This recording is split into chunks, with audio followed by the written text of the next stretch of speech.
Good evening everyone, this is Himanshi and I welcome you all on career lab. Hopefully आप सभी बढ़िया होंगे, मस्त होंगे, जबरदस्त होंगे। स्टार्ट करेंगे आज की क्लास। समझेंगे क्या है लैंग्वेज एंड थॉट। तो चैप्टर है आपका 1 नंबर में एटलीस्ट सीडीपी में, इसके अलावा 1 नंबर में हिंदी और इंग्लिश दोनों में आता है, हिंदी इंग्लिश पेडागोजी में। तो ये देखा जाए तो 3 नंबर कम से कम आपके इंश्योर कराता है ना। क्या कराता है? 3 से 4 नंबर तक भी इंश्योर करा देता है। 3 नंबर तो एटलीस्ट, क्योंकि हिंदी पेडागोजी में भी एक क्वेश्चन, इंग्लिश में भी एक क्वेश्चन और सीडीपी में भी एक क्वेश्चन। ठीक, तो स्टार्ट करते हैं। हाँ, 2 दिन से आपकी क्लास नहीं हुई थी, बिल्कुल ठीक है। हाँ, मनोरंजन के लिए एक्सटेंसिव रीडिंग होती है, गहनता के लिए इंटेंसिव रीडिंग होती है। शोभा, ठीक है ना। टॉपिक वाइज नोट्स पे हो जाएंगे अपलोड। तो अभी चलें आगे बढ़ें।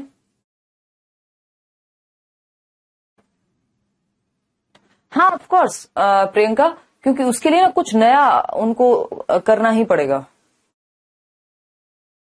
उसमें लगती है, रीजनिंग भी लगेगी, इमेजिनेशन भी लगेगी, सब कुछ लग जाएगा। देखिएगा, तो अगर हम बात करते हैं किसकी, बट वो लिंग्विस्टिक इंटेलिजेंस कहे जाएंगे अगर उस तरह से पूछा जाएगा, तो ऐसे कभी पूछा जाता नहीं है ना।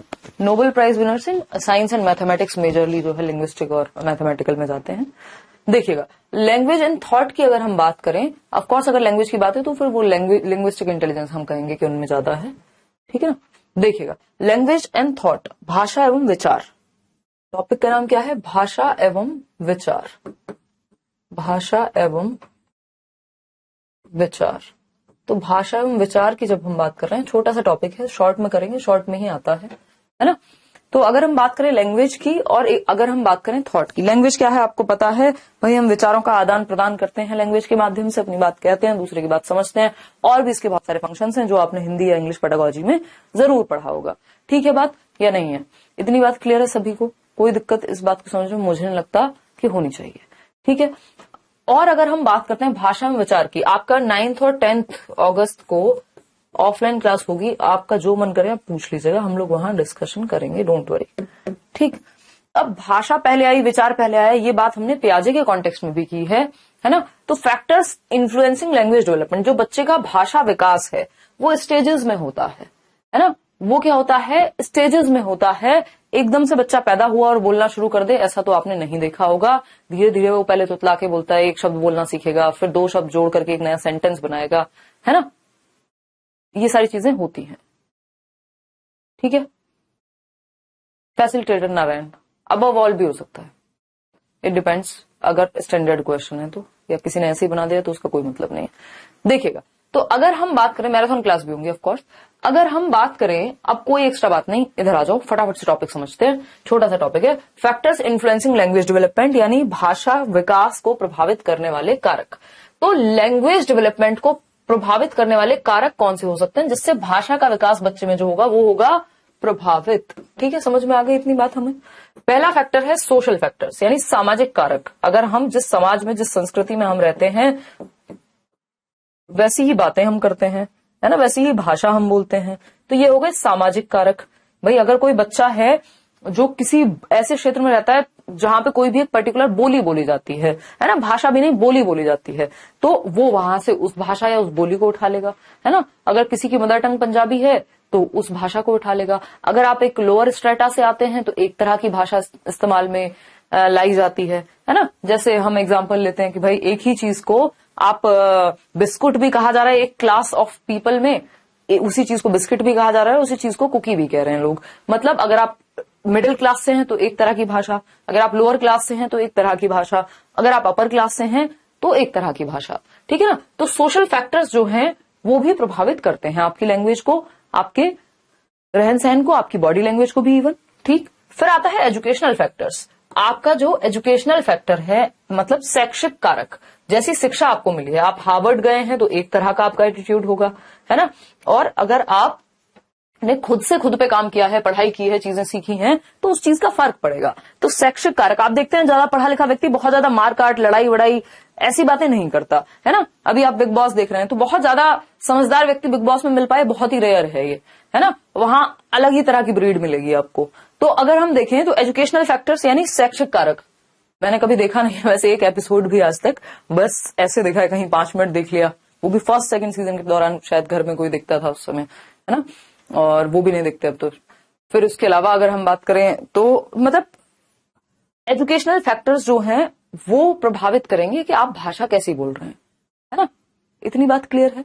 अगर हम बात करें, कोई कह रहा है स्क्रीन क्लियर नहीं आती, रेखा कह रही है, अब तो आनी चाहिए यार। बायोलॉजिकल फैक्टर्स और डिसऑर्डर्स, अगर किसी को कोई बायोलॉजिकल यानी जैविक कारक है, कोई डिसऑर्डर हो गया, मान लीजिए अफेजिया है, तो उसमें न्यूरोलॉजिकल प्रॉब्लम होती है कि बोलने में दिक्कत है, स्टैटरिंग, स्टैमरिंग, जो हकलाना तुतलाना, ये सब चीजें हैं, वो भी क्या है, हाँ ह्यूमन एक्सपेरिमेंट। कोई कह रहा है एक्सपेरिमेंट नहीं, वो एक्सपेरिमेंट मतलब आपको पता ही है, जब मुझे पता है कि कीचड़ में जाकर के खुशबू तो आती नहीं है उसमें कुछ फेंक के मारने से, तो वो उसको बहुत ज्यादा, मतलब सबका अपना पर्सनल प्रेफरेंस है। मेरा कहने का मतलब ये था कि अब वो प्रेफरेंस भी, जो भाषा है, मतलब बहुत सारी चीजें हैं उसमें, उतना बस एक एग्जांपल था, दिल पे मत लो अगर किसी को बहुत पसंद है तो, ठीक है ना। चलो खैर आते हैं इधर। अगर हम बात करें 2 घंटे की क्लास क्यों नहीं हो रही यार, उतना बेहतर महसूस नहीं हो रहा है अभी 2 दिन से, तो मैं ट्राई करूंगी कि कल हो जाए, ठीक है ना। तो बायोलॉजिकल फैक्टर्स और डिसऑर्डर्स, यानी आपके जो हो सकता है सैटरडे को मैं डबल भी लगवा दूं क्लास, बस आप नोटिफिकेशन का ध्यान रखिएगा, ठीक है ना। बायोलॉजिकल फैक्टर्स और डिसऑर्डर्स, किसी को कोई डिसऑर्डर है ना, किसी को कोई बायोलॉजिकली प्रॉब्लम है, चाहे वो तुतला ना हो, हकला ना हो, भाषा को समझ, अफेजिया वगैरह हो गया, तो ये भी भाषा के विकास को जो है प्रभावित करते हैं। ये सारे फैक्टर्स, चाहे वो सोशल हो, एजुकेशनल हो, चाहे वो हमारे बायोलॉजिकल फैक्टर्स हो। अब बात करते हैं स्टेजेस ऑफ लैंग्वेज डेवलपमेंट की। स्टेजेस ऑफ लैंग्वेज डेवलपमेंट क्या कहते हैं भाई? हाँ, ये जेनेटिक डिसऑर्डर, बायोलॉजिकल डिसऑर्डर में ही चले जाएंगे, बिल्कुल सही बात है। अगर हम बात करेंगे यहां पर, अगर हम बात करेंगे किस पर, हाँ एग्जैक्टली, ठीक बात है विशाखा, हाँ बिल्कुल परमिता, यही करेंगे, है ना, कि बस आप एक बार टाइम टेबल में जरूर देख लेना कि 6 से 8 लगी है क्लास कल या नहीं। सैटरडे को तो मैं हो सकता है डबल भी ले लूं। स्टेजेस ऑफ लैंग्वेज एक्विजिशन, यानी भाषा अर्जन के चरण, भाषा अर्जन के चरण, कि भाषा अर्जित कैसे की, भाषा अर्जित की जाती है भाई, एक होता है लैंग्वेज एक्विजिशन, यानी जो नेचुरली आप अपने एनवायरमेंट से एक्वायर कर लेते हैं, प्राकृतिक रूप से आपने अपनी मदर टंग, जो भी आपकी पंजाबी है, मराठी है, तमिल है, तेलुगु है, वॉटेवर जो भी आपके घर में बोले जाने वाली भाषा है, उसको आप एक्वायर करते हैं नेचुरली। और जो सेकंड लैंग्वेज होती है, जैसे इंग्लिश है, अगर आपकी वो मदर टंग नहीं है, मातृभाषा नहीं है, तो आप स्कूल में जाकर के उसको पढ़ते हैं, लैंग्वेज लर्निंग कहते हैं उसको, ठीक है ना, लैंग्वेज लर्निंग कहते हैं। ये क्या है? एक्विजिशन है, जो नेचुरल है, अर्जन। तो भाषा अर्जन के चरण, तो भाषा अर्जित कैसे करता है बच्चा, जो भी उसके घर में आसपास बोली जा रही है, चाहे वो हिंदी हो, इंग्लिश हो, उसको अर्जित करने के स्टेप्स क्या हैं, ठीक है ना। पहला है कूइंग, वैसे तो शुरुआत क्राइंग से होती है, इसको प्री लिंग्विस्टिक स्टेज बोलते हैं, यानी भाषा सीखने से पहले की स्टेजेस हैं। तो क्राइंग से शुरुआत होती है, बच्चा रोता है, आपको पता है कि हमें पता लग जाता है, टीवी देखा है हमने या हॉस्पिटल में कोई रहा हो, बच्चे के रोने की आवाज आती है, हम कहते हैं अरे वाह बच्चा आ गया दुनिया में। तो वो पहली स्टेज है अगर देखा जाए तो, किसकी? हाँ अच्छा शिल्पिता, तो अगर हम बात करें, बहुत बड़ा सुकृति, अगर हम बात करें तो हम ये कहते हैं कूइंग से हम शुरू करते हैं, कूकना जिसको हिंदी में कहते हैं। अब वो बच्चा नहीं होता क प ची पी वॉटेवर आवाजें निकालेगा, वो उनका कोई मतलब नहीं आवाजों का, लेकिन वो आवाज निकाल रहा है। ये बात होती है 6 हफ्ते के आसपास। 6 हफ्ते का मतलब क्या हो गया? 1.5 महीना लगभग, है ना, 1.5 मंथ। तो 1.5 महीने में, 6 वीक्स में कूकना शुरू हो जाता है बच्चे का। फिर हम बात करते हैं बैबलिंग की। बैबलिंग को बलबलाना कहते हैं। बैबलिंग को क्या कहते हैं? बलबलाना कहते हैं। अगर इससे पहले की स्टेज पूछ ले तो सिर्फ क्राइंग है। फिर क्यूइंग की अगर हम बात करें, क्यूइंग से हम इसलिए पढ़ते हैं क्योंकि क्राइंग तो सबको पता है, बच्चा रोता है पैदा होते ही, है ना। तो बैबलिंग आता है इसके बाद। बैबलिंग को बलबलाना कहते हैं। ये 6 महीने में, अबाउट 6 मंथ्स, ये 6 वीक्स में था, ये 6 मंथ्स में है। 6 महीने का बच्चा ब मा पा ये सब बोलने लगता है। इनको सिंगल सिलेबल शब्द कहा जाता है, जिनमें एक सिलेबल यूज होगा। सिलेबल क्या है? किसी के सपोर्ट से क्या मिनिमम हम बोल सकते हैं? व मा वॉटर। तो जैसे वॉटर है तो हमें पता है वॉटर में 2 सिलेबल हैं, वॉ और टर, है ना, जिसको बोला जा सके सहायता से, तो वॉटर। तो लेकिन वाटर पूरा नहीं बोलेगा 6 महीने का बच्चा, वो ही बोल पाएगा अगर बोला तो, ब बोलेगा, माँ बोलेगा, है ना। अगर हम बात करें थर्ड पॉइंट की, तो वन वर्ड स्टेज यानी एक शब्द स्टेज। बलबलाना हमने देख लिया, एक शब्द अवस्था। एक शब्द अवस्था आती है अराउंड 1 ईयर, 1 साल की उम्र में। मतलब बच्चा अब बोलेगा घर में पानी, खाना, है ना, ये सिंगल शब्द बोलना वो धीरे धीरे शुरू कर देगा। कुछ बच्चे थोड़ा बहुत आगे, कुछ बच्चे थोड़ा बहुत पीछे बोल सकते हैं, वो इंडिविजुअल डिफरेंसेस का मामला है। रेट में डिफरेंस होता है डेवलपमेंट के, ठीक है ना। इतनी बात क्लियर है श्वेता? चलिए, बहुत बढ़िया। अगर हम बात करें फोर्थ पॉइंट, 2 वर्ड स्टेज। हाँ, कोई बोल रहे हैं, बिल्कुल सही बोल रहे हैं अंतिमा। विलेजेस में क्या, भारत में ये बात मानी जाती है कि भगवान हंसा रहे हैं बच्चे को शायद, है ना, तो वो हंस के कुछ भी चे पे कुछ भी बोलेगा तो वो कूइंग है बेसिकली। तो अगर हम माने 2 वर्ड स्टेज की, जो कि 1 वर्ड स्टेज के बाद आती है, ये 18 से 24 महीने की उम्र है, यानी कि अराउंड 18 मंथ्स, या आप ये कह सकते हो 1.5 से 2 वर्ष की उम्र है। कौन सी? 2 वर्ड स्टेज। बहुत इंपॉर्टेंट है, सबसे ज्यादा क्वेश्चंस आते हैं।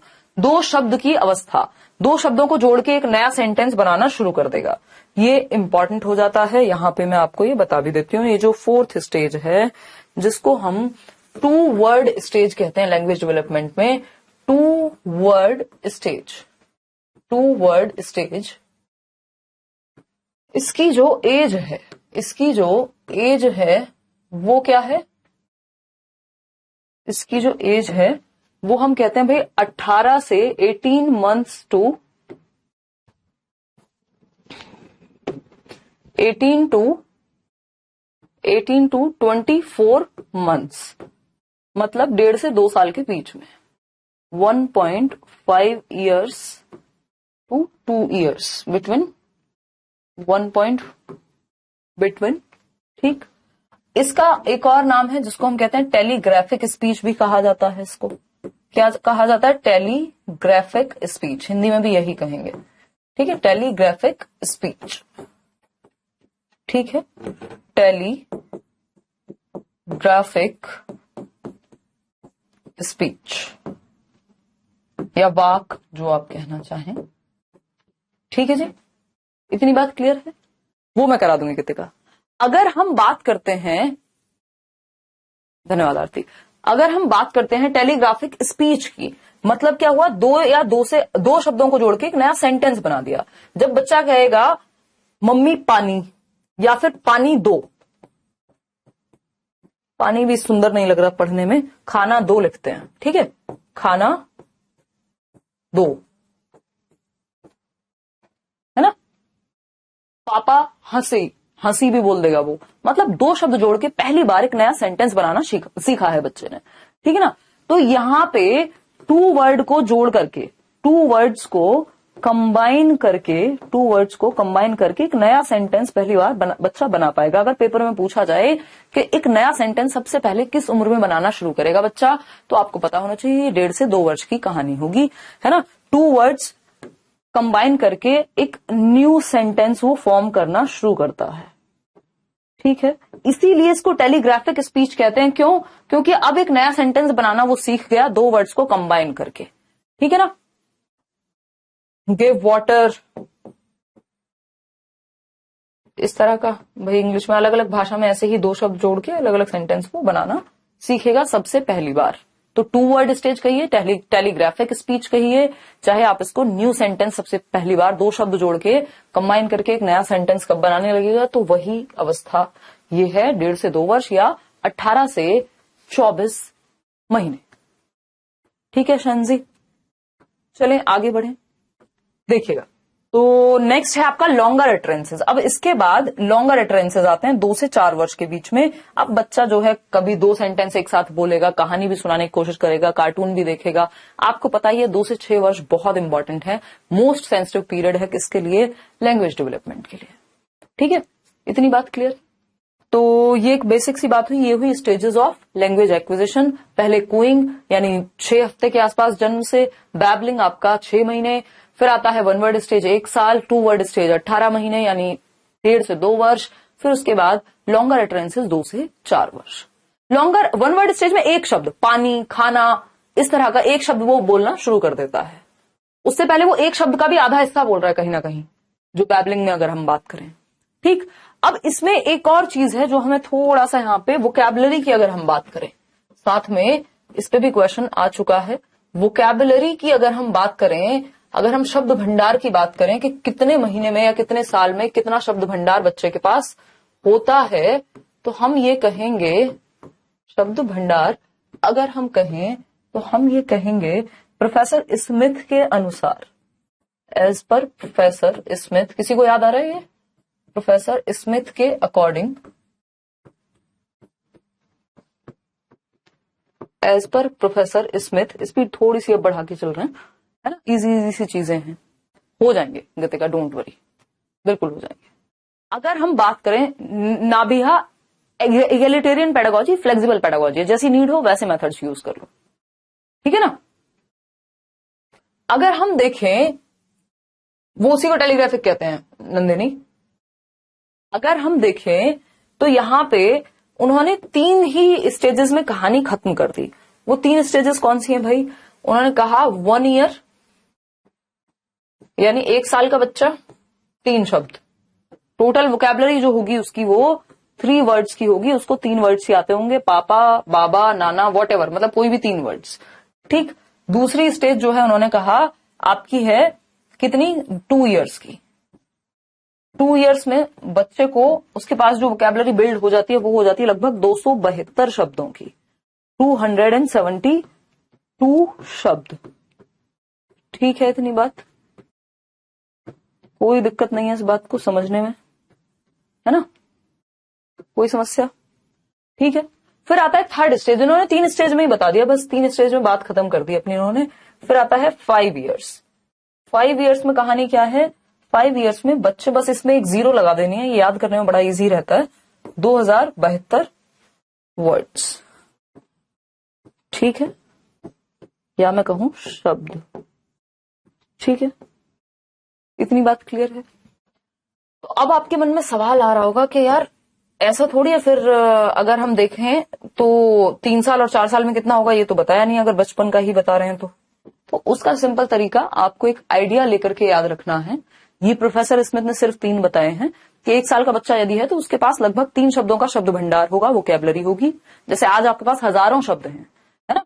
अगर हम देखें 2 साल का बच्चा है 272 शब्द होंगे, 5 साल का बच्चा है 2072 शब्दों की वोकैबुलरी उसके पास होगी। अब बचता है यहां पर जो आप एक्स्ट्रा में नोट डाल के कहीं लिख सकते हैं कि जो 3 साल का बच्चा है 3 ईयर, उसके पास अराउंड 1000 वर्ड, 900 प्लस वर्ड्स की वोकैबुलरी होगी, ये एग्रीगेट होता है।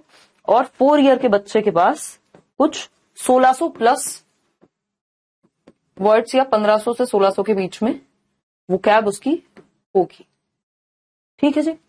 इतनी बात हम याद रख लेंगे, ठीक। तो ये पेपर में पूछा जा चुका है। 3 ईयर पे अगर इसके आसपास जो भी जवाब मिल जाए, 3 ईयर के आसपास आपको 1000 शब्द का जवाब मिल जाए ऑप्शन में, तो उसको टिक कर दो भाई। जो भी क्लोज ऑप्शन होता है उसके आसपास का वो हम लगा देते हैं। 4 साल का बच्चा है तो 1500 से 1700 के बीच में कहीं होगा, ठीक है ना, कराएंगे ओम प्रकाश, ठीक। तो ये एक बेसिक बात है जो हमें ध्यान में रखनी है। और क्योंकि ये जो 2 साल के बाद वाला समय है ना, 2 साल से 6 साल तक या 3 से 6 वर्ष तक जो है सबसे ज्यादा देख रहे हो ना, तो अब यही 3 सालों में 272 से 2072 पहुंच गई वोकैबुलरी। तो सबसे फास्टेस्ट जो लैंग्वेज डेवलपमेंट का पीरियड है वो अर्ली चाइल्डहुड जिसको हम कहते हैं, वो अभी हम पढ़ेंगे भी, कुछ लोगों को मैं ऑलरेडी पढ़ा भी चुकी हूँ। चलिए खैर, अगर हम बात करें, डिस्कस कर चुके हैं हम लोग, पढ़ा भी चुकी हूँ, तो इतना अजीब लगता है बोलने में भी, ऐसा लगता है जैसे भर दिया हो आपके अंदर ज्ञान। और अगर हम बात करें यहां पर तो देखते हैं पियाजे एंड वाइगोस्की का क्या कहना है लैंग्वेज एंड थॉट पे। वापस आते हैं अपने उस टॉपिक पे ही कि लैंग्वेज यानी भाषा और विचार के बारे में वो क्या कहते हैं। हालांकि इस पे हमने चर्चा आई थिंक की होगी, बट और कर लेते हैं चर्चा। अगर हम बात करें पियाजे एंड वाइगोस्की की लैंग्वेज एंड थॉट पे उनका क्या विचार है। देखिए, लैंग्वेज होती है भाषा जिसके माध्यम से मैं आपसे अपनी बात कह पा रही हूँ। विचार क्या है? जो शायद मैंने मन में सोचा होगा या अपने विचार को प्रस्तुत किया होगा लैंग्वेज के माध्यम से। तो पूछा जाता है कि पहले विचार आया कि पहले भाषा आई? बताइएगा, पहले विचार आया कि पहले भाषा आई? फटाफट से बताएंगे आप। विचार पहले आया कि भाषा पहले आई? तो पियाजे कहते हैं कि थॉट प्रोसीड्स लैंग्वेज। पियाजे क्या कहते हैं? थॉट प्रोसीड्स लैंग्वेज, यानी थॉट पहले आता है भाषा से। थॉट प्रोसीड्स लैंग्वेज, यानी विचार भाषा से पहले आता है। ओके राहुल, विचार भाषा से पहले आता है वह इसे निर्धारित भी करता है, निर्धारित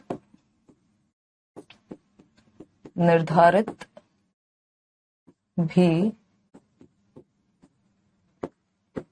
करता है। यानी थॉट प्रोसीड्स लैंग्वेज बहुत बढ़िया ऐश्वर्य हो जाएगा स्कोर। मॉक टेस्ट को लेके बहुत ज्यादा परेशान मत हुआ करो, है ना। अगर आपको लग रहा है आप पेपर में 5 से ऊपर नंबर आ रहे हैं आपके मॉक टेस्ट में, खुश हो जाओ और अपना रिवीजन बहुत अच्छे से करो। जो क्लासेस यूट्यूब पे चल रही हैं, यहां चल रही हैं, उनको अच्छे से देखो, उससे ज्यादा ही नंबर मिलेंगे फिर आपको, है ना। चिंता की बात तब है जब आपके 60 नंबर आ रहे हैं मॉक टेस्ट में, फिर आप डूबे हुए हैं, ठीक है ना। तो thought proceeds language and not only proceeds, it determines language, यानी ना सिर्फ पहले आता है बल्कि डिटरमिन भी करता है ना। ये थोड़ा गलत तरीके से लिख दिया है, ठीक। तो विचार भाषा से पहले आता है ऐसा प्याजे मानते हैं, विचार भाषा से पहले आता है ऐसा प्याजे मानते हैं, ठीक है ना। अगर हम प्याजे की बात कर रहे हैं तो प्याजे कहेंगे थॉट और लैंग्वेज के युद्ध में, थॉट और लैंग्वेज के युद्ध में, यानी विचार व भाषा के युद्ध में, ठीक, कि जो विचार है एज पर प्याजे और भाषा, ठीक है जी। तो प्याजे के अनुसार ये कहते हैं thought not only proceeds language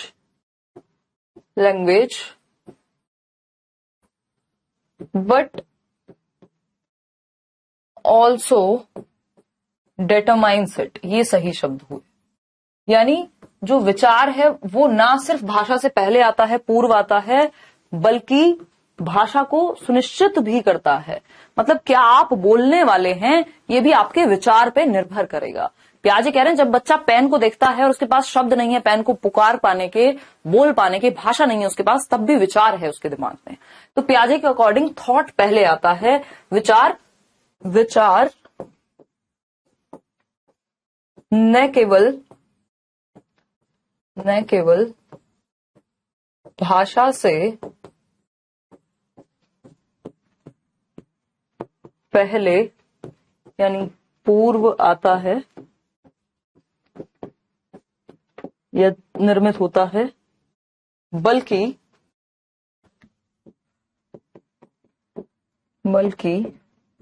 भाषा को सुनिश्चित भी करता है, सुनिश्चित भी करता है। कि आप बोलेंगे क्या वो भी आपके विचार के द्वारा ही डिटरमिन किया जाता है, ठीक है। बात सही है नहीं है? तो प्याजे की माने तो विचार भाषा से पहले भी आएगा और प्रोसीड भी करेगा और डिटरमिन भी करेगा। तो T2L जाते हैं अगर देखा जाए, थॉट पहले विचार बाद में, विचार पहले थॉट पहले लैंग्वेज बाद में, इसके अकॉर्डिंग, प्याजे के अकॉर्डिंग, ठीक है। नहीं सोनू, अच्छा अमृता, हाँ 65 नंबर भी आ रहे हैं, ठीक है। आपको मेहनत की बहुत जरूरत है, कहीं कोई एक सेक्शन है जो गड़बड़ा रहा है, फिर आप मॉक टेस्ट छोड़ दीजिए, प्रीवियस ईयर उठाइए कोई, और प्रीवियस ईयर में देखिए कितने नंबर आ रहे हैं। मॉक टेस्ट फिर भी थोड़ा बहुत इधर उधर हो सकता है, लेकिन प्रीवियस ईयर एग्जैक्ट आपको बताता है कि आप कितने पानी में हैं।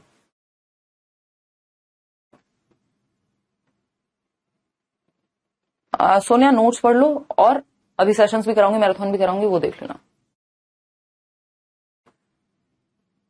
नहीं ज्यादा नहीं पढ़ा रही हूँ, जरूरत पड़ेगी तो ये काम आएगा भाई, है ना। पेपर का भरोसा नहीं है ना, जब से ऑनलाइन हुआ है मुश्किल हुई है चीजें, तो कॉन्सेप्ट क्लियर नहीं होगा तो कैसे चलेगा। सिलेबस के बाहर नहीं जा रहे हम, हैं सिलेबस में ही, बस डिटेल में जा रहे हैं, जो कि जरूरी है।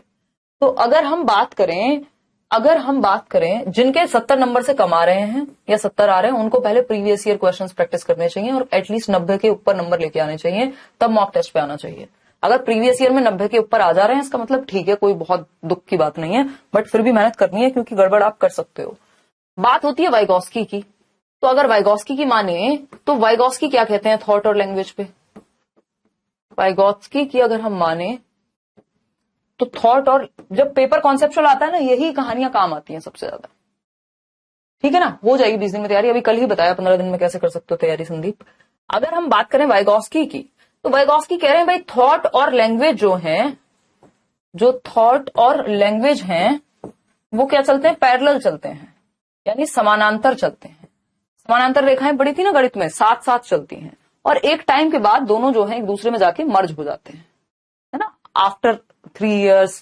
ठीक, एक टाइम के बाद दोनों जो हैं एक दूसरे में जाकर के क्या हो जाते हैं, मर्ज हो जाते हैं, है ना, मर्ज हो जाते हैं, इंडिपेंडेंट है एक दूसरे से। इनिशियल ईयर्स में thought and language are, thought and, notes में लिख लेना कहीं, थॉट एंड लैंग्वेज आर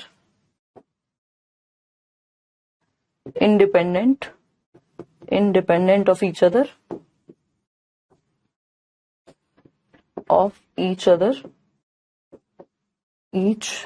एक दूसरे से क्या है, स्वतंत्र हैं, but after a certain period of time merge हो जाते हैं। भाषा एवं विचार, ये मिल जाएगा, भाषा एवं विचार एक दूसरे से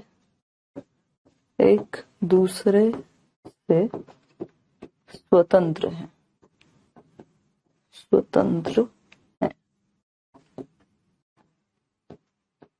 ठीक है, पैरेलल है, एक टाइम के बाद जाके मर्ज हो जाएंगे, कि विचार अलग चलता है, भाषा अलग चलती है, ऐसा वाइगॉस्की कह रहे हैं। तो अगर हम देखें, थॉट प्रोसीड्स लैंग्वेज और डिटरमिन्स इट, यानी विचार जो है वो भाषा को से पहले भी आता है, पूर्व निर्मित भी है, और क्या करता है, इसको सुनिश्चित भी करता है कि क्या भाषा बोलेंगे विचार पर निर्भर करेगा। वाइगॉस्की कह रहे हैं in the initial stage of life thought and language are independent, शुरुआती सालों में विचार और भाषा एक दूसरे से कंप्लीटली स्वतंत्र होते हैं, भाषा विचार अलग अलग काम कर सकते हैं। Egocentric speech is of no use, या फिर बहुत ज्यादा महत्व की नहीं है ईगोसेंट्रिक स्पीच। एक टाइम के बाद हालांकि इन्होंने रिवाइज की चीजें और ईगोसेंट्रिक स्पीच को भी कुछ हद तक महत्व दिया, बट जनरली देखा जाए तो ईगोसेंट्रिक स्पीच बहुत काम की नहीं है। बट अगर आपके पेपर में आ जाए कि पियाजे के अकॉर्डिंग ईगोसेंट्रिक स्पीच इंपॉर्टेंट है या नहीं है, आप कह देना इंपॉर्टेंट है, 1 नंबर उसी से मिलेगा, क्योंकि वो पियाजे का रिवाइज्ड पेपर है जिसमें उन्होंने कुछ हद तक महत्व उसको दिया है। ठीक, वेयर एज प्राइवेट स्पीच, जो कि ये हम स्पीच की बात कर चुके हैं ना पियाजे और वाइगॉस्की में, जो प्राइवेट स्पीच है कि बच्चा खुद से ही बोल बोल के बात करता है, वो काम का नहीं है पियाजे के अकॉर्डिंग, लेकिन बाद में वो अपडेट होकर के काम का है। प्राइवेट स्पीच जो है बहुत ज्यादा इंपॉर्टेंट है, सेल्फ डायरेक्शन, सेल्फ रेगुलेशन, बच्चा खुद को डायरेक्शन देगा, जब वो खेल रहा है तो कहेगा अच्छा अरे वो मेरा रेड वाला पेन कहाँ गया, अच्छा रेड वाला नहीं मिल रहा, चलो ब्लू वाले से काम कर लेता हूं, यानी वो प्रॉब्लम सॉल्व भी करता है, खुद को डायरेक्शन देता है प्राइवेट स्पीच निज वाक से। Cognitive development independent of language, ये कह रहे हैं लैंग्वेज कोई बहुत बड़ा फैक्टर नहीं है बच्चे के दिमाग के विकास में, पियाजे के अकॉर्डिंग उन 4 फैक्टर्स में नहीं आता ना, महत्वपूर्ण है बट कोई बहुत बड़ा फैक्टर नहीं है। जबकि वाइगॉस्की कह रहे हैं तो सबसे बड़ा टूल है, इसेंशियल है कॉग्निटिव डेवलपमेंट के लिए, सबसे ज्यादा महत्वपूर्ण है।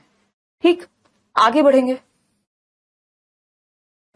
क्या है भाई नेक्स्ट बात। अब स्किनर की क्या विचार है लैंग्वेज पे या थॉट पे, लैंग्वेज डेवलपमेंट को कैसे देखते हैं। स्किनर एक और साइकोलॉजिस्ट हैं, ये बिहेवियरिस्ट हैं, इनकी थियोरी भी है जो बाकी लोग आगे पढ़ेंगे अपने बैचेस में, लेकिन इसमें अच्छा अताउल्ला, इसमें आपके सीटेट में आपको इनकी थियोरी नहीं पढ़नी होती, बस इनका लैंग्वेज पे क्या विचार है वो पढ़ना होता है। तो स्किनर के अकॉर्डिंग अगर हम देखें तो रीइंफोर्समेंट से, यानी पुनर्बलन, वेरी गुड, शाबाश, ये सब कह के आप बच्चे को भाषा विकास में हेल्प मिलती है, और इमिटेशन से भी, कि वो आपकी नकल करेगा, इमिटेट करके यानी अनुकरण करके, नकल करके भी बच्चा भाषा सीखता है। उसने टीवी में कुछ देखा, बोला तो ला करके आपने कहा अरे वाह मेरा बच्चा तो बहुत कुछ बोलना सीख गया, अगली बार उसने और अच्छे से सीखा, ठीक है ना, और अच्छे से सीखा उसने।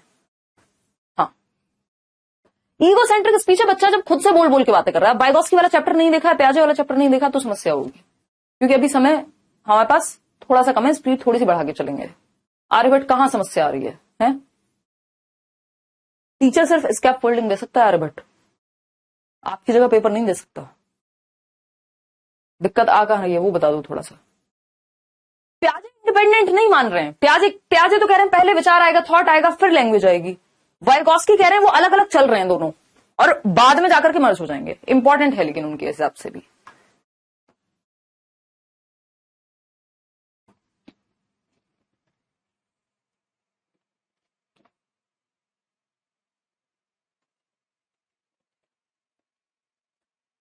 और भी तो सब्जेक्ट्स होंगे, साइंस में बढ़ाइए अमृत फिर, ठीक है।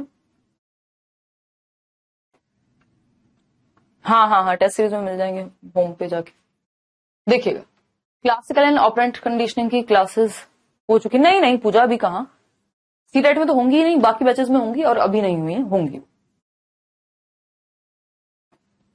ठीक है। चलिए देखिए, अगर हम बात करें, दीक्षा पांडे क्या कह रहे हो भाई, अगर हम बात करें स्किनर की, तो Skinner argued that children learn language based on behaviourist, यानी एक व्यवहारवादी विचारक थे। Behaviourist reinforcement principles by associating words with meanings. किसी ने कहा, ऐसे करके दिखाया, बच्चों को समझ आया इसका मतलब होता है गुड, तो बच्चे ने भी सीख लिया अगली बार से, है ना। और ऐसे किसी ने पीठ थपथपाई, उसका मतलब क्या है, मतलब हम बच्चे को बढ़ावा दे रहे हैं, इसका मतलब क्या है, तो बच्चा रीइंफोर्समेंट से सीखता है। जब आप उसको बढ़ावा देते हैं, आप उसको स्नेह देते हैं, अरे कितना बढ़िया काम किया है, कुछ बोलता है वो तुतला करके उसको कहते हैं वेरी गुड, है ना, शाबाश। तो जो भी चीजें वो देखता है आसपास, उनको एसोसिएट करता है मीनिंग के साथ। जैसे ए फॉर एप्पल, ये भी क्या एसोसिएट किया गया है मीनिंग के साथ, ए को, तो ऐसे ही लैंग्वेज सीख जाएगा।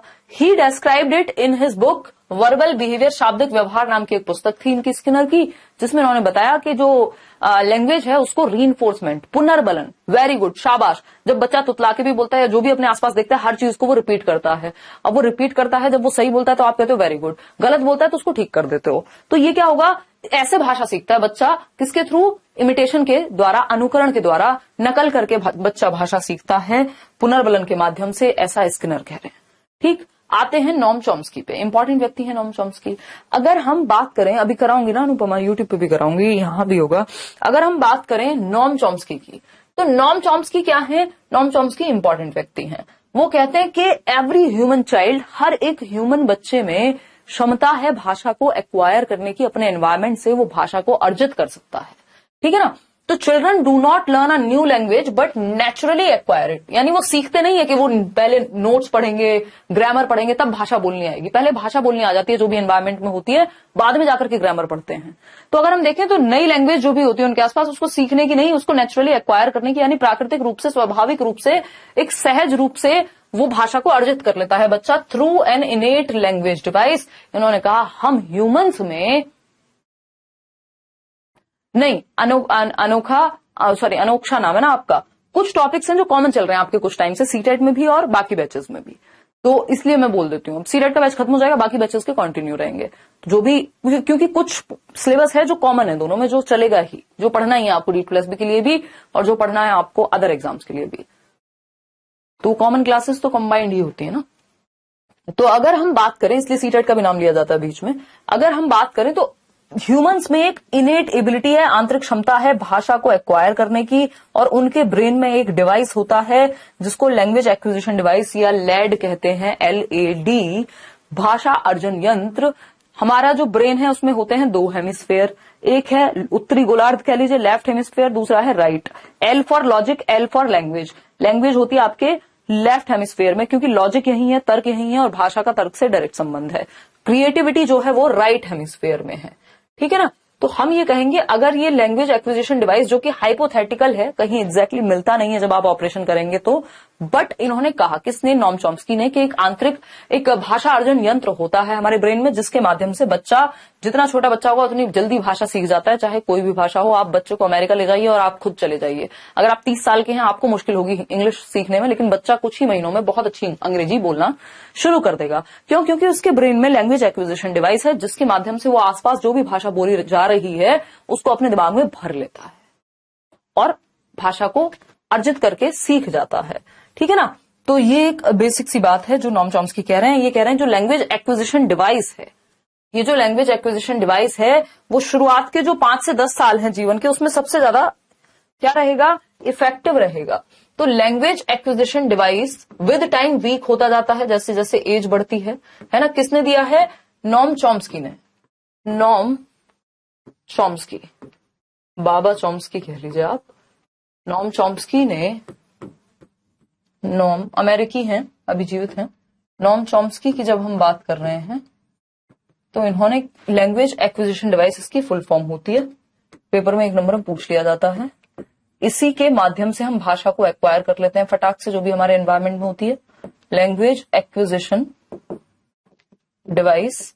और इन्होंने कहा है ह्यूमंस में क्या है, एक इनेट एबिलिटी है, आंतरिक क्षमता है भाषा को एक्वायर करने की, क्योंकि उनके अंदर वो आंतरिक क्षमता के साथ ही पैदा हुए हैं।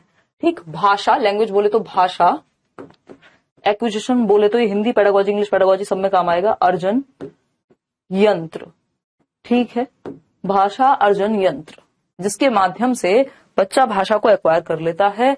और इसके लिए जो सेंसिटिव या क्रिटिकल पीरियड है, sensitive period for language acquisition device, जहां ये सबसे ज्यादा एक्टिव रहेगा, या क्रिटिकल पीरियड, क्रिटिकल पीरियड या इंपॉर्टेंट पीरियड अगर मैं कहूं तो वो चाइल्डहुड है। इंपॉर्टेंट पीरियड कौन सा है, चाइल्डहुड है। अराउंड 5 इयर्स सबसे ज्यादा ये एक्टिव रहेगा, जो अर्ली चाइल्डहुड है, यानी आफ्टर 10 to 12 इयर्स ये क्या होने लगेगा, LAD वीक होना शुरू हो जाएगा। तो सबसे ज्यादा इंपैक्टफुल ये चाइल्डहुड में ही है, ये बात हमें ध्यान रखनी है। इसीलिए छोटे बच्चे जल्दी भाषा सीख जाते हैं, बड़े होने पे दिक्कत होती है। ठीक है ना, तो ये बात नॉम चॉम्स्की कह रहे हैं, इनेट एबिलिटी ऑफ ह्यूमंस में आंतरिक क्षमता है भाषा को एक्वायर करने की। इन्होंने एक और चीज के बारे में बात की है, children are expose to unlimited data and given data LAD produce a finite set of grammar rules. यानी क्योंकि आसपास एनवायरमेंट में इतना सारा डेटा होता है, मूवी देख रहे हैं वो उसी लैंग्वेज में, मान लीजिए हिंदी देख रहे हैं, हिंदी भाषा है उनके आसपास, तो हिंदी में मूवीज चल रही हैं, गाने चल रहे हैं, समाचार चल रहे हैं, है ना, न्यूज भी वो उसी में देख रहे हैं। तो आसपास इतना डेटा उस भाषा में पढ़ रहे हैं, तो पढ़ना तो खैर अभी दूर की बात है, बच्चा स्कूल आने से पहले भाषा बोलना जानता है। कैसे, क्योंकि उसके एनवायरमेंट में भर भर के वो लैंग्वेज है। एनवायरमेंट में लैंग्वेज होगी, आपको आ जाएगी। ठीक, तो अगर हम बात करें LAD produce a finite set of grammar rules, अब इतने सारे डेटा के बाद कि इधर से नए शब्द आ रहे हैं, कार्टून देख रहे हैं वहां से शब्द आ रहे हैं, कहीं रेडियो से आ रहे हैं, आसपास हर तरफ से शब्द ही शब्द आ रहे हैं, इतने डेटा के बाद इस अनलिमिटेड डेटा से आपके दिमाग में जो LAD है वो फाइनाइट सेट बनाता है। इस बार भी ये क्वेश्चन आया हुआ है, क्या बनाता है, फाइनाइट सेट बनाता है ग्रामेटिकल रूल्स के, जिसकी वजह से आप सही भाषा बोल पाते हैं। यानी हम ये कह सकते हैं कि एक यूनिवर्सल ग्रामर होती है ना, ग्रामेटिकल सेट्स बनाएगा वो एक तरह से, या रूल्स। तो मतलब एक इतने सारे डेटा से कुछ बेसिक रूल्स हर एक लैंग्वेज में कॉमन होते हैं, चाहे वो वर्ब हो, चाहे वो आपका, आप ये नहीं बोलते गिव वाटर, है ना, या फिर आप ये नहीं बोलते जा रहा हूं काम पे, आप बोलते काम पर जा रहा हूं। तो ये एक बेसिक स्ट्रक्चर है उस ग्रामर का, सारी भाषाओं में कॉमन होता है, जिसको यूनिवर्सल ग्रामर कहा, सार्वभौमिक व्याकरण। पूरी दुनिया में व्याकरण के कुछ नियम हैं, जो बेसिक नियम हैं, वो सभी के लिए कॉमन होते हैं सारी भाषाओं में। इसी को यूनिवर्सल ग्रामर या सार्वभौमिक व्याकरण कहा है, किसने, नॉम चॉम्स्की ने, जिसके रूल्स जनरेट करने में LAD लैंग्वेज एक्विजिशन डिवाइस आपकी मदद करता है। ये है यूनिवर्सल ग्रामर, सार्वभौमिक व्याकरण। अगर हम बात करें, universal grammar is usually defined as the system of categories, mechanisms and constraints shared by all human languages and considered to be innate. ये बात मैं आपको बहुत आसान शब्दों में बता चुकी हूं, इसके चक्कर में पड़ने की जरूरत नहीं है। मतलब हर हमारे ह्यूमन ब्रेन में वो सिस्टम होता है जिसके माध्यम से हम क्या कर लेते हैं, लैंग्वेज के जो बेसिक रूल्स होते हैं, सेट ऑफ रूल्स होते हैं, उनको एक्वायर कर लेते हैं, इनेट क्षमता होती है। इसी को यूनिवर्सल ग्रामर कह रहे हैं कि सारी भाषाओं में, दुनिया की सभी लैंग्वेजेस में कुछ बेसिक रूल्स या सेट ऑफ स्ट्रक्चर कॉमन होते हैं। ठीक, अब आते हैं 3 चीजों को देखने का प्रयास करते हैं, और भी इसमें चीजें हैं। हालांकि अगर हम देखें तो 3 चीजों को देखने का प्रयास करेंगे, वो क्या है, वो है यहाँ पे बिहेवियरिस्ट, यानी जो व्यवहारवादी लोग हैं, जिसमें स्किनर की हमने बात की थी कि वो कह रहे हैं रीइंफोर्समेंट और इमिटेशन के थ्रू भाषा सीखता है बच्चा। तो ये इमिटेशन, ऑपरेंट कंडीशनिंग जिसको बोलते हैं, और रीइंफोर्समेंट, बच्चे ने देखा, इमिटेट किया, गलत बोला तो आप कह रहे हैं नहीं नहीं नहीं, तो रीइंफोर्स नहीं किया आपने। अगर उसने सही बोला, कहा वेरी गुड, शाबाश बच्चे, इस बार और अच्छा करना, तो अगली बार और अच्छा करेगा। ये है स्किनर की अप्रोच, रीइंफोर्समेंट और इमिटेशन। नेटिविस्ट होते हैं जो जेनेटिक्स पे या बायोलॉजी पे विश्वास रखते हैं, जैसे कि नॉम चॉम्स्की, वो कह रहे हैं आंतरिक क्षमता है, तो आंतरिक क्षमता भगवान ने दी है, भगवान ने दी है तो कहां दी होगी, शरीर में या हमारे जेनेटिक्स में। तो नॉम चॉम्स्की की अगर हम बात कर रहे हैं तो इनको नेटिविस्ट कहा जाता है। ये कहते हैं लैंग्वेज एक्विजिशन डिवाइस है हमारे अंदर, जो बायोलॉजिकली एक इन्फेंट में रूल्स ऑफ ग्रामर सीखने की क्षमता है, जिसको यूनिवर्सल ग्रामर कहते हैं। तो अलग अलग लोग हैं जो भाषा कैसे सीखी जाती है उस पर अलग अलग विचार देते हैं। जिसको भी ये लग रहा हो कि ये ऐसी कहानी चल रही है, पेपर में क्वेश्चन आते हैं, आते रहे हैं और आते रहेंगे। इंटरैक्शनिस्ट होते हैं वो लोग जो कहते हैं inner capacities in environment work together, social context is important. जैसे वाइगॉस्की हो गए कि भाई आंतरिक क्षमता है ठीक है, लेकिन साथ में इंटरैक्ट भी तो करना पड़ेगा समाज में। तो ये इंटरैक्शनिस्ट हो गए जो ये कहते हैं। ठीक, चलिए खैर, ये तीन विचारक या तीन परिप्रेक्ष्य आपको मैंने बता दिए। अब आते हैं फोनीम क्या होता है, छोटे छोटे शब्दों में समझते जाएंगे। ऑपरेंट कंडीशनिंग अभी आपको नहीं समझनी, अलग से थियोरी पढ़ेंगे। ऑपरेंट कंडीशनिंग बेसिकली रीइंफोर्समेंट, पुनर्बलन, और आपका जो यहां पे बात हुई थी हमारी किसकी, इमिटेशन की, लैंग्वेज के कॉन्टेक्स्ट में।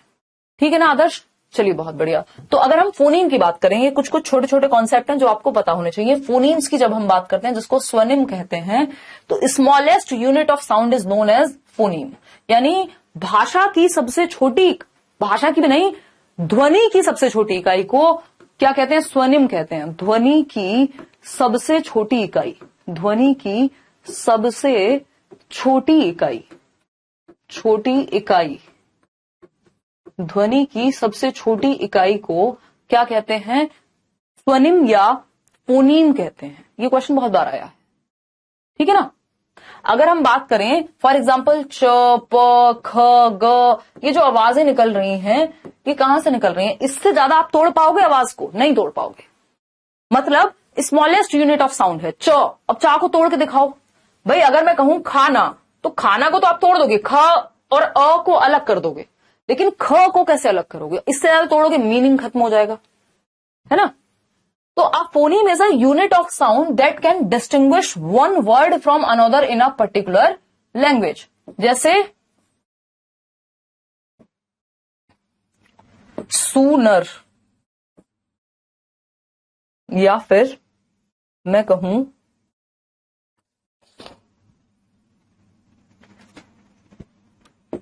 फॉन्ट,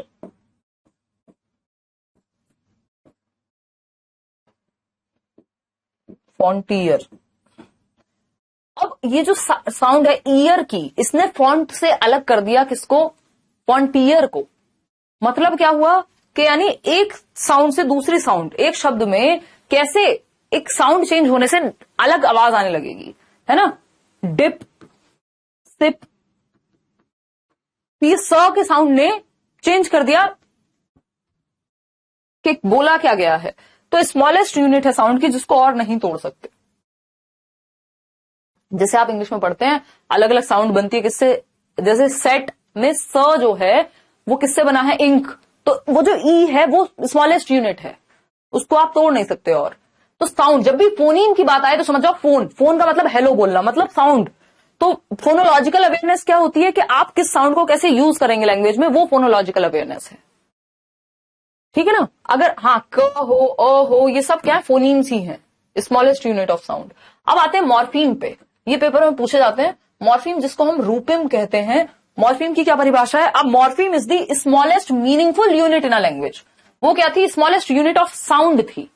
मीनिंग हो नहीं हो कोई जरूरी नहीं है, बट यहां पे स्मॉलेस्ट मीनिंगफुल यूनिट की बात हो रही है, स्मॉलेस्ट मीनिंगफुल यूनिट की बात हो रही है। अगर वाटर लिखा है, अगर वॉ को अलग कर दूं, टर को अलग कर दूं, कोई मीनिंग नहीं बचेगा। फोनीम तो बच जाएगा बट मीनिंग नहीं बचेगा। तो ये क्या हुआ, मॉर्फीम का उदाहरण हुआ, smallest unit of meaning in a language.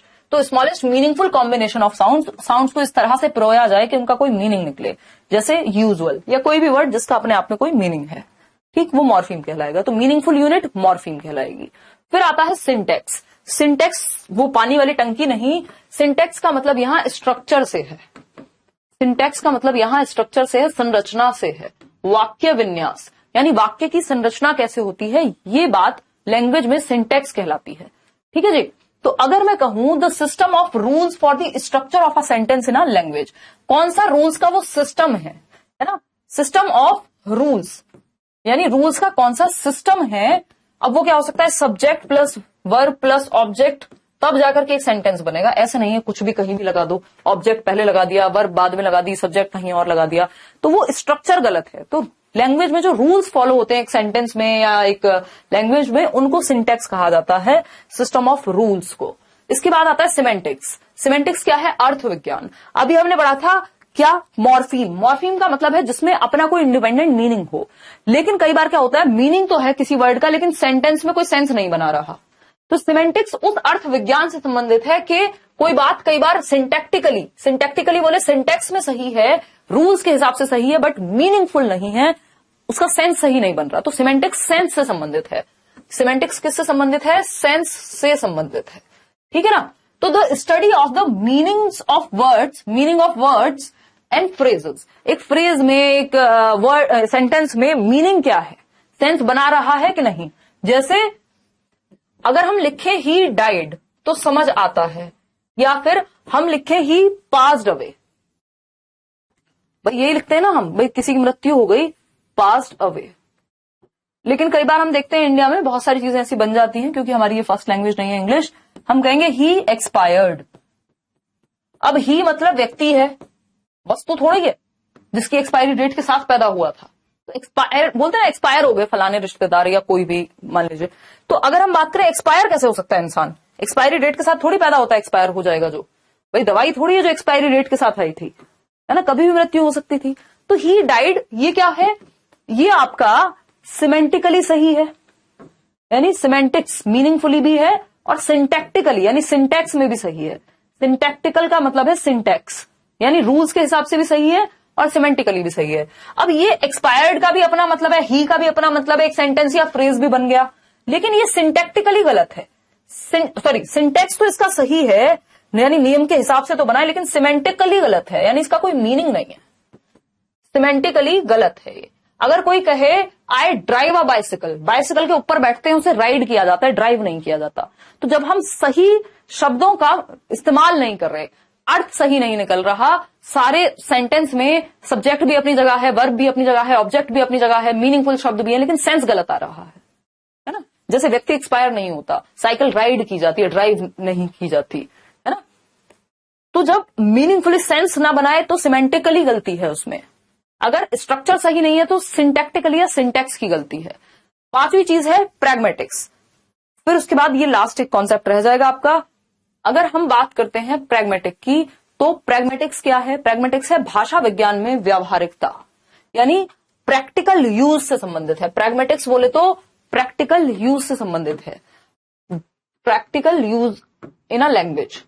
भाई प्रैक्टिकली हम लैंग्वेज को कैसे यूज कर रहे हैं, जैसे हम थियरी में पढ़ रहे हैं, जैसे हम समझ रहे हैं, वो सब तो ठीक है, बट हम यूज कैसे करते हैं प्रैक्टिकली। आप जैसे अपने दोस्तों से बात करते हैं, उसी लैंग्वेज में आप पिताजी से बात नहीं करते, जिस भाषा में आप पिताजी से बात करते हैं उस भाषा में आप प्रिंसिपल से बात नहीं करते, है ना। तो मतलब क्या हुआ, मतलब आप प्रैक्टिकली जैसी सिचुएशन होती है वैसे बात करते हैं। अगर आपको फोन चाहिए होता है तो एक तरह से व्यवहार करते हैं, अगर आपको डांट खानी होती है तो एक तरह से व्यवहार करते हैं जिस दिन गुस्से में है, या फिर अगर आप सही समय पे सही तरीके से बात नहीं कर रहे हैं, यानी प्रैग्मेटिकली आप गलत बात कर रहे हैं। ठीक। तो unlike semantics which focuses on the literal meaning of words, pragmatics focuses on inferred meaning perceived by the speaker and listener who use manner, place and time of an utterance to create meaning, है ना। जैसे मैंने आपको कहा एक चीज थी ना, वो एड आया करता था कि और बताओ क्या चल रहा है आजकल, तो टीवी में एड आता था फॉग चल रहा है। अब फॉग चल रहा है, ये सिमेंटिकली सही है, क्या गलत है, सब जाए तेल लेने। सिंपल बात ये है कि जो बोलने वाला है और जो सुनने वाला है उनको ये सेंस समझ में आ रहा है, प्रैक्टिकली यूज में होने लायक बात है, तो ये प्रैक्टिकल है ना। जब हम बोल रहे हैं कि अरे यार ये बात मत करो, तो अब ये यार का अपने आप में वहां कोई वैसा कुछ मीनिंग नहीं है, लेकिन प्रैक्टिकली वहां पे वो बात सामने वाले को समझ में आ जा रही है। ठीक है, इतनी बात क्लियर है। तो प्रैक्टिकल यूज की बात होती है प्रैग्मेटिक्स में। फिर आता है last point, linguistic determination, important है, 1 नंबर में आ जाता है। भाषाई निर्धारण, लिंग्विस्टिक डिटर्मिनिज्म का मतलब क्या है कि जो भाषा है वो निर्धारित करती है कि आप कैसे विचार आपके मन में आएंगे, यानी भाषा निर्धारित करती है।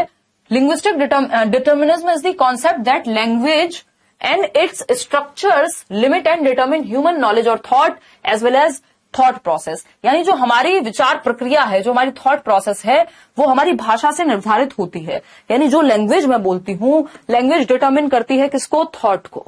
जो लैंग्वेज, मान लीजिए मैं हिंदी बोलती हूँ तो मैंने हिंदी का लिटरेचर पढ़ा होगा, महाभारत देखी होगी, रामायण देखी होगी, तो मेरे विचार भी जो हैं वो किससे प्रभावित होंगे? मेरी लैंग्वेज से। या मेरे जो थॉट पैटर्न है, थॉट प्रोसेस है, वो मेरी लैंग्वेज से प्रभावित होगी। ठीक है ना। अगर आप इंग्लिश मूवी देखते हैं तो आपकी लैंग्वेज से आपके थॉट पैटर्न्स और थॉट प्रोसेस प्रभावित होगी। ये जो हाइपोथेसिस है ये ली वोर्फ नाम के एक व्यक्ति हैं, उन्होंने दी थी। उनके साथ एक और उनके सहयोगी थे, ली वोर्फ। ली वोर्फ ने ये हाइपोथेसिस दी थी कि जो लिंग्विस्टिक डिटर्मिनिज्म यानी लैंग्वेज हमारे थॉट पैटर्न्स को डिटर्मिन करती है, सुनिश्चित करती है, निर्धारण करती है, भाषा हमारे विचारों के पैटर्न का। अब ये क्वेश्चन अगर आप देखना चाहें तो एक बार देख लीजिए, फिर हम आगे बढ़ेंगे। ठीक है ना। ये वैसे मैं मैराथन के टाइम पे करा दूंगी। देखिएगा, smallest unit of meaning in a language किसकी? स्मॉलेस्ट यूनिट किसकी? मीनिंग की, अर्थ की सबसे छोटी इकाई। सिंटेक्स नहीं, ये तो स्ट्रक्चर है, ये तो रूल्स की बात करेगा। मॉर्फीम राइट, यही तो हमने पढ़ा था। फोनीम तो साउंड की बात होती, तब तो हम कहते। प्रैग्मेटिक्स तो प्रैक्टिकल यूज की बात करेंगे। ठीक है, तो आंसर क्या हो गया? Morpheme, smallest unit of meaning, smallest meaningful unit. ठीक, फिर आता है in the context of language development which of the following areas was under estimated by पियाजे। पियाजे ने किस एरिया को अंडर एस्टिमेट किया? सोशल इंटरेक्शन को, ईगोसेंट्रिक स्पीच को, active construction by the child. बताइएगा एक बार। उन्होंने कहीं ना कहीं ईगोसेंट्रिक स्पीच को अंडर एस्टिमेट किया।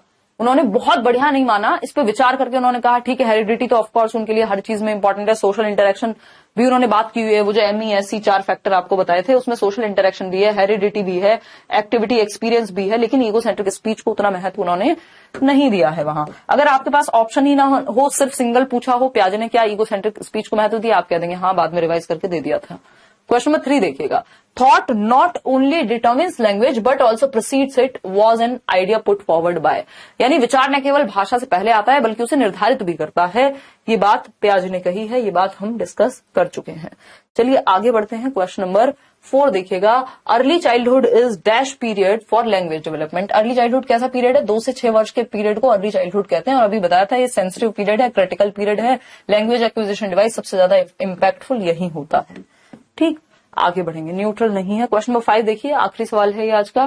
ये क्या कहता है? प्राइवेट स्पीच का जो कॉन्सेप्ट है, जो 3 से 6 वर्ष में बच्चा खुद से बोल बोल के बातें करता है, वाइगोस्की की थियरी में पढ़ा था हमने, तो ये वाइगोस्की ने प्रपोज किया। इसका मतलब क्या है? Shows that children are stupid, बच्चे स्टूपिड नहीं हो सकते वाइगोस्की के अकॉर्डिंग, ईगोसेंट्रिक भी नहीं हो सकते, पियाजे थोड़ी हैं। Shows that children love themselves, ऐसा भी कुछ नहीं है कि खुद से प्यार करते हैं। Illustrates that children use speech to guide their own actions, यानी बच्चे सेल्फ डायरेक्शन देते हैं खुद से ही बातें कर करके। जब वो कोई गेम खेलते हुए, कोई प्रॉब्लम सॉल्व करते हुए, या आप पेपर में बैठ करके जब खुद से बातें कर रहे होते हैं कि ये नहीं ये होगा ऑप्शन, तो आप सेल्फ डायरेक्शन, स्व निर्देशन, स्व दिशा दे रहे होते हैं खुद को।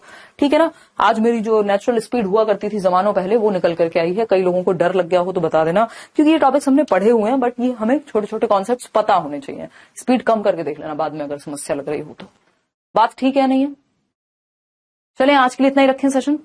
धन्यवाद आपका। मिलेंगे कब? कल मिलेंगे, होपफुली 6 o'clock मिलेंगे, नहीं तो 7 o'clock तो मिलेंगे ही मिलेंगे। ठीक है ना।